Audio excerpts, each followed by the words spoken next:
الحمد لله نحمده ونصلي على رسوله الكريم أما بعد أعوذ بالله من الشيطان الرجيم بسم الله الرحمن الرحيم وَلَقَدْ عَلِمْتُمُ الَّذِينَ اعْتَدَوْا مِنْكُمْ فِي السَّبْتِ فَقُلْنَا لَهُمْ كُونُوا قِرَدَةً خَاسِئِينَ فَجَعَلْنَاهَا نَكَالًا لِمَا بَيْنَ يَدَيْهَا وَمَا خَلْفَهَا وَمَوْعِظَةً لِلْمُتَّقِينَ۔ اور یقیناً تمہیں ان لوگوں کا علم بھی ہے جو تم میں سے ہفتے کے بارے میں حد سے بڑھ گئے، اور ہم نے بھی کہہ دیا کہ تم ذلیل بندر بن جاؤ۔ اسے ہم نے اگلوں اور پچھلوں کے لیے عبرت کا سبب بنا دیا اور پرہیزگاروں کے لیے واعظ و نصیحت کا۔ سورہ البقرہ کی آیت نمبر 65 اور 66، یہ دو آیت کریمہ کی تلاوت اور اس کے معانی کا ترجمہ آپ حضرات کی خدمت میں رکھا گیا۔ اللہ تعالیٰ نے بنی اسرائیل کو خطاب کرتے ہوئے انہیں ایک اور بات یاد دلائی، اور یہ کہ تمہیں اچھی طرح علم ہے ان لوگوں کے بارے میں جو تمہیں میں سے سنیچر والے دن کے بارے میں انہوں نے اپنے آپ کو اپنی حد سے بڑھایا اور سرکشی اختیار کی۔ سنیچر والا دن جس کو عربی میں سبت کہا جاتا ہے، اللہ تعالیٰ نے بنی اسرائیل کے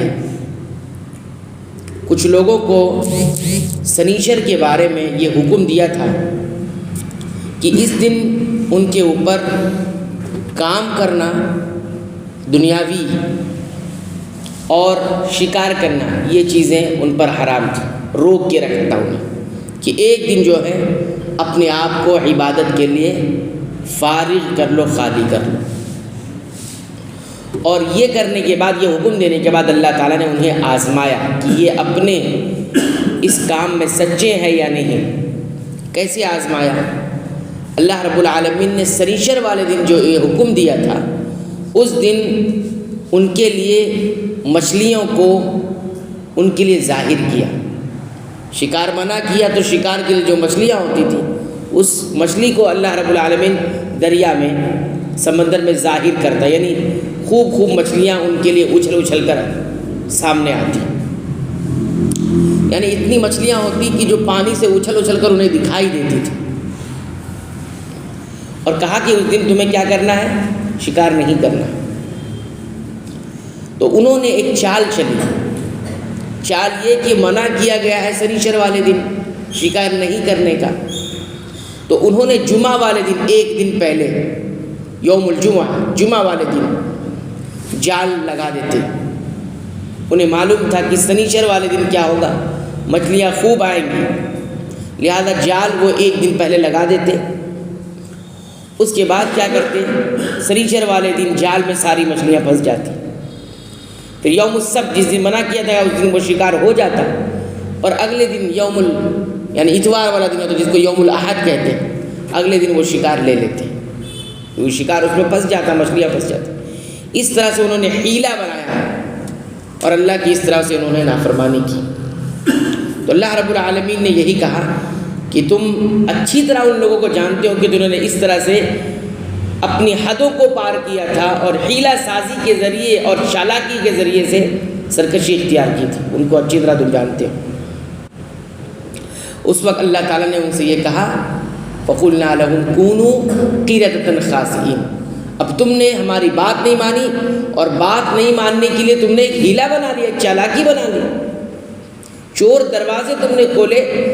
اس لیے اس کی سزا یہ ہے کہ كُونُوا قِرَدَةً خَاسِئِينَ، ایک تو تم بندر بنو گے اور دوسرا ذلیل بندر بنو گے۔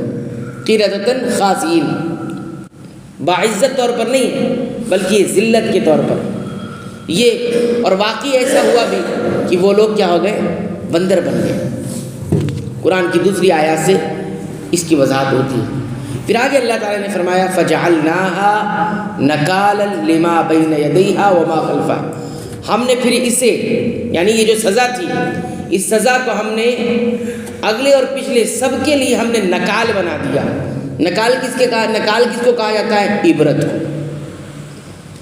نکال اصل میں اس سزا کو کہا جاتا ہے کہ جو سزا دوسروں کو اس گناہ پر کرنے سے روک دے، اس کو نکال کہا جاتا ہے۔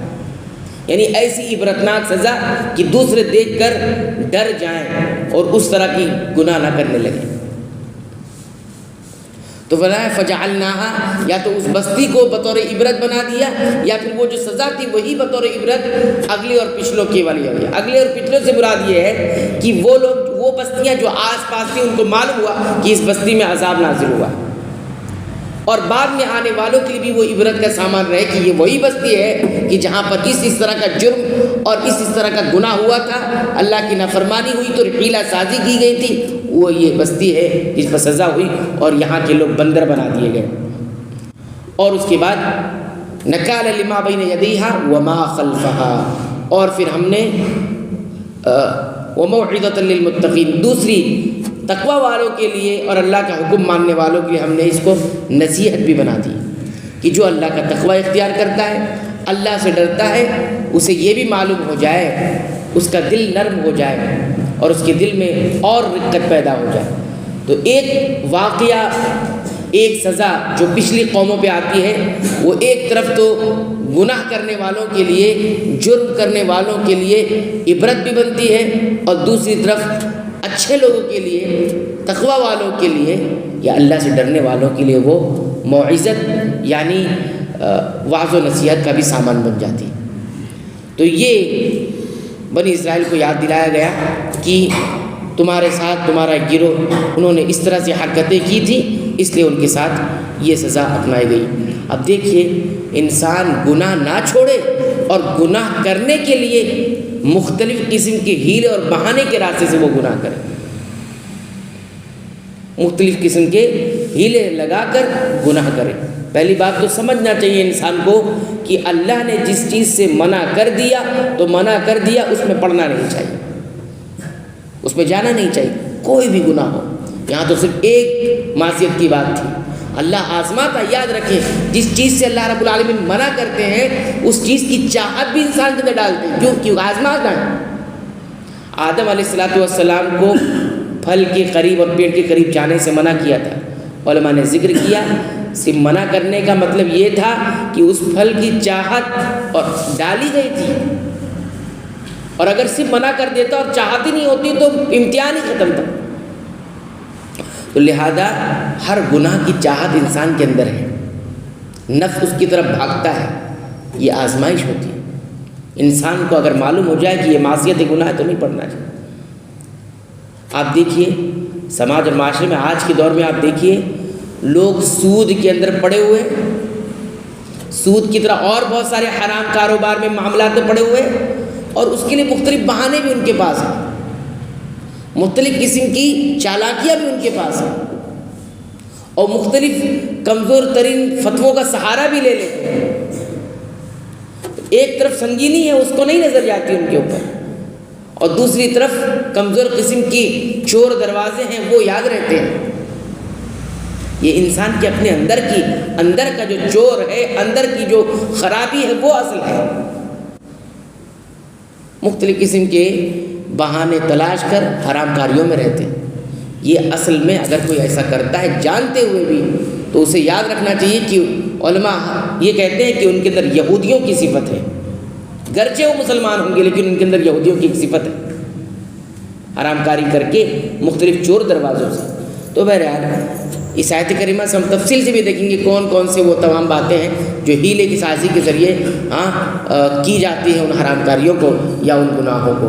تو یہ دو آیت کریمہ کی تفسیر آپ حضرات کی خدمت میں رکھی گئی۔ آئندہ درس میں انشاءاللہ ہم دیکھیں گے ان دونوں آیت کریمہ سے ہم نے کیا سیکھا۔ اللہ تعالیٰ سے دعا کرتے ہیں رب العالمین تو ہمیں قرآن حکیم کی پابندی سے تلاوت کی توفیق عطا فرما، اس کو سمجھ کر غور کر کے پڑھنے کی توفیق عطا فرما، اس کے مطابق اپنی زندگی گزارنے کی توفیق عطا فرما۔ اے اللہ تو ہمیں بخش دے، ہمارے والدین کو بخش دے، تمام اہل اسلام، اہل ایمان، اہل توحید کو بخش دے۔